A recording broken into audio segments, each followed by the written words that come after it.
Hello and welcome back to First Line Sports Analytics on YouTube. In this video, we'll be talking about BAbip in baseball. We'll look at what it is, what it can do, and the assumptions made by the metric. So what is it? BAbip stands for batting average on balls in play. It is the percentage of balls a batter or batters put into play that become hits.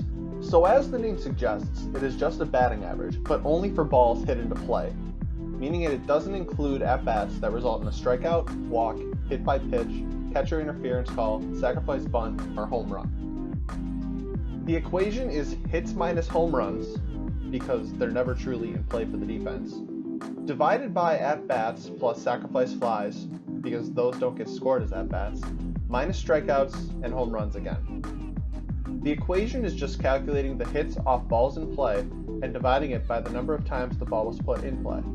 This can be calculated using box score stats. So what can you do with BAbip? Well, it can offer insight into a batter's ability to be successful when they put the ball out into the field. But it's also very influenced by the luck of the ball falling in the right place, and also on the quality of the defense in the field. Per Fangraphs.com, an average BAbip is about 300, and it's most often that if a player has a BAbip considerably different than 300 in the short term, it is most likely due to good or bad luck and/or consistently good or bad defense faced. In that case, the metric can show insight into why that player's batting average or on-base percentage is simultaneously abnormal. But in the long term, larger deviations from that 300 average may suggest impressive or poor control at the plate.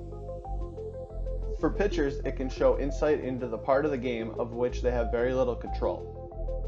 The BAbip of all batters against the pitcher has similar qualities to the BAbip for a single batter. In the short term, it can show abnormalities in luck or defense while the pitcher is in the game. In the long term, it can start to show the quality of the balls in play that the pitcher regularly allows. Lastly, we'll go over the assumptions made by this metric. As always, if a metric makes assumptions that you are not comfortable with, you do not have to use it. The only assumption made by this metric is that it offers insight into a batting situation. This may seem silly, but it's actually very important to understand. All sports metrics share the general assumption that the value produced will show insight into a chosen situation. What gets tricky is figuring out when that statement is true. As mentioned before, this metric can suggest different conclusions given how much data are being drawn from.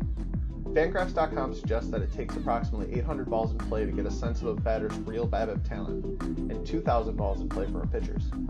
So until that threshold is reached, it will be tough to figure out exactly what a BAbip value will be good for. It's rare that it won't be helpful at all, but it can be varying degrees of helpful in describing a couple different situations.